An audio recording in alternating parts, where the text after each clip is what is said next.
Hello, welcome to DA solutions ആക്കിയ tutorial. ഈ വീഡിയോയിൽ നമുക്കൊരു സെയിൽസ് ഓർഡർ എങ്ങനെ ക്രിയേറ്റ് ചെയ്യാൻ നോക്കാം.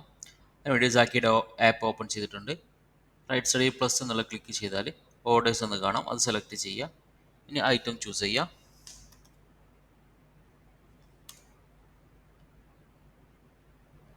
ആ ഒരു ഐറ്റം ക്വാണ്ടിറ്റി കൂടുതലുണ്ടെങ്കിൽ ഒരു 10 പീസാണ് അതിന് സെയിൽസ് ഓർഡർ കൊടുക്കുന്നത്. ക്വാണ്ടിറ്റി ചേഞ്ച് ചെയ്ത് ഇനി അടുത്തൊരു ഐറ്റം അത് ഡബിൾ ക്ലിക്ക് ചെയ്താൽ നമുക്ക് അതിൻ്റെ പ്രൈസും ക്വാണ്ടിറ്റിയും ചേഞ്ച് ചെയ്യാൻ പറ്റും.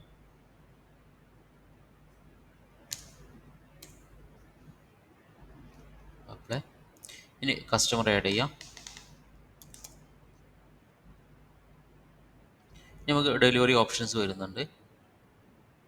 3 ടൈപ്പിൽ വരുന്നത് fulfil now, pickup store, door delivery വരുന്നുണ്ട്.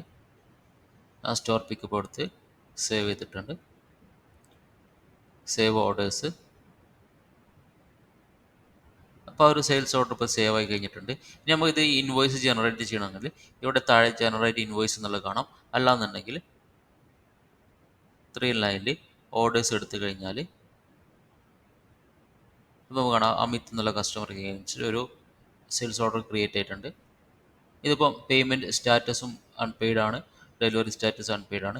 ഇനി ഇൻവോയ്സ് ക്രിയേറ്റ് ചെയ്യാൻ വേണ്ടിയിട്ട് താഴത്ത് ജനറേറ്റ് ഇൻവോയ്സ് കൊടുക്കാം. ഇൻവോയ്സ് ജനറേറ്റ് ചെയ്യുന്നുണ്ട്. പേയ്മെൻറ്റ്, ആ ഒരു പേയ്മെൻറ്റ് കംപ്ലീറ്റ് ആയി കഴിഞ്ഞ് അടുത്ത സെയിം അതുപോലെ തന്നെ നമുക്ക് ഓർഡേഴ്സ് എടുത്തു കഴിഞ്ഞാൽ നമ്മൾ ആ ഐറ്റം ഡെലിവറി ചെയ്ത് കഴിഞ്ഞാൽ അത് കാണാം, ഡെലിവറി സ്റ്റാറ്റസ് കാണാൻ പെൻഡിങ് ആയിരിക്കും. ഈ മാർക്കാസ് ഫുൾഫില്ലഡ് കൊടുക്കുക.